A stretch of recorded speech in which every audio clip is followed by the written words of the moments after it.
क्या कहा है, जाकर पढ़िए। उन्होंने कहा कि मैं देश, आपकी जानकारी के लिए बता दूं, भारत उन चंद देशों में है जहां आजादी के बाद पहले दिन से यूनिवर्सल वोटिंग का राइट है कि गरीब से गरीब आदमी भी, अनपढ़ हो, पढ़ा लिखा हो, किसी वर्ग का हो, किसी जाति किसी धर्म का हो, उसको वोट देने का अधिकार है।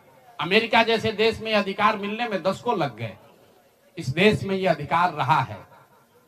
और बाबा साहब ने कहा कि मैं लोगों को हथियार नहीं, उनको वोट का अधिकार दे रहा हूं, और वो वोट के अधिकार से ही पूरी व्यवस्था बनती चलती है।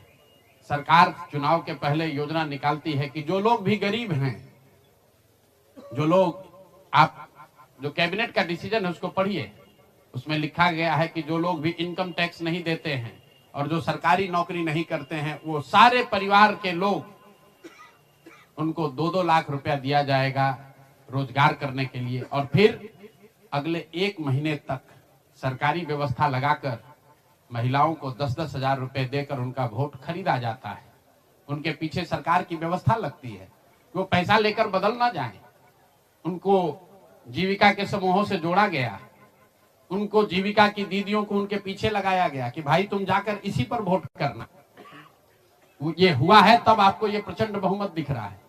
कल गांधी मैदान में लोग शपथ ले रहे हैं, सुचिता की शपथ ले रहे हो।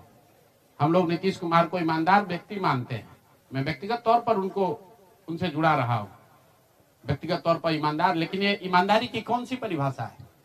सिर्फ कॉन्ट्रैक्टर से और ट्रांसफर पोस्टिंग में पैसा लेना ही बेईमानी नहीं है। संविधान में जो बात लिखी गई है उसकी अवहेलना भी बेईमानी है। और ये सिर्फ बिहार का मसला नहीं है। मैं आपके जरिए पूरे देश के लोगों को ये बताना चाहता हूं, ये बिहार के चुनाव के परिणाम, आप इसको गंभीरता से लीजिए, ये जनसुराज का मामला नहीं है।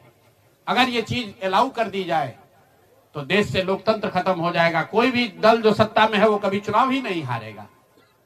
किसी भी सरकार के लिए 15, 20, 30 हजार करोड़ रुपया कहीं से कर्ज लेकर भी लोगों से को बांटने में कोई दिक्कत नहीं, कोई कर सकता है। आप देखिए, बिहार सरकार के पास पैसा नहीं था, कंटीजेंसी फंड से पैसा डाइवर्ट करके, वर्ल्ड बैंक का पैसा जो दूसरे काम के लिए था उसको डाइवर्ट करके ये वोट खरीदा गया है। और मैं बिल्कुल गंभीरता से दावे के साथ कह रहा हूं, कैमरे पर कह रहा हूं कि सरकार ने ये 10-10 हजार रुपए में वोट खरीदा है। अगर मैं गलत कह रहा हूं तो सरकार हम पर केस कर दे, हमको जेल में डाल दे, पीछे हटने वाले नहीं। गांधी जी ने जब अहिंसा की परिभाषा लिखी है तो उसमें लिखा है कि अन्याय का प्रतिकार होना चाहिए। हमारा कोई द्वेष नहीं है, हमारा कोई झगड़ा नहीं है, हमारी कोई लड़ाई नहीं है, लेकिन ये अन्याय है।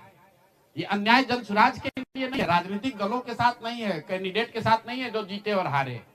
ये अन्याय उन गरीब लोगों के साथ है जिनको आपने 10 हजार रुपए का लालच देकर उनका वोट खरीद लिया, उनके बच्चों के पढ़ाई का हक छीन लिया, उनके बच्चों के रोजगार के सपने को छीन लिया। ये अन्याय है और उस अन्याय के सामने हम लोग झुकने वाले नहीं है, जनसुराज झुकने वाला नहीं है। इसीलिए एक दिन का आकर यहाँ मौन उपवास किया है ताकि उसी धरती से, उसी गांधी की सोच से प्रेरणा ले सके और पूरी ताकत से, ईमानदारी और शुद्धता से इस लड़ाई को लड़ सके।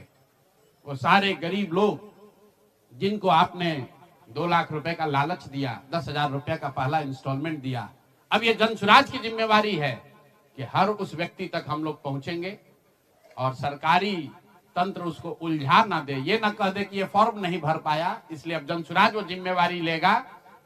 हर वो महिला जिसको 10 हजार रुपया दिया गया और ये कहा गया कि अगर आप ये फॉर्म भरिएगा तो आगे आपको 2 लाख रुपए की मदद मिलेगी, अब जनसुराज वो जिम्मा उठाता है।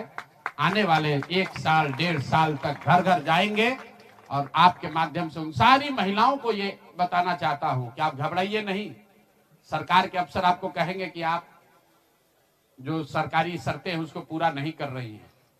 आपको 10 हजार रुपए देते समय कोई शर्त नहीं रखा गया, लेकिन अब आगे क्योंकि आपसे वोट लेना था, आपसे वोट खरीदना था, अब 2 लाख रुपए देना है तो आपको सरकारी अफसर शर्त की बात करेंगे।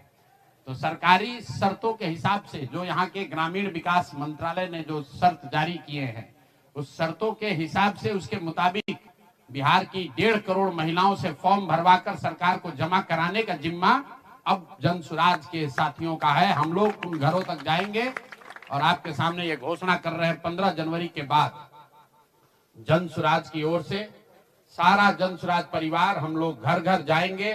इस राज्य के 1,18,000 वार्ड में हम लोग बैठकें करेंगे और बिहार के उन लोगों को जिनको ये पैसा देकर वोट खरीदा गया है उनसे वो फॉर्म भरवाएंगे।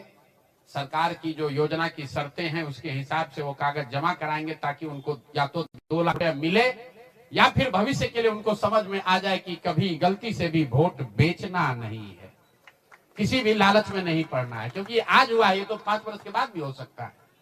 इसलिए दोनों काम करना है। उन लोगों के साथ जब हम लोग बैठेंगे तो उन्हें ये बताएंगे कि देखो जो 10,000 रुपए देकर तुम्हारा वोट खरीद लिया अब वो तुम्हें 2 लाख रुपया नहीं देगा।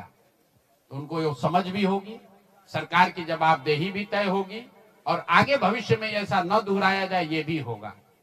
इसलिए 15 जनवरी से जन स्वराज की ओर से 1,18,000 वार्डों में और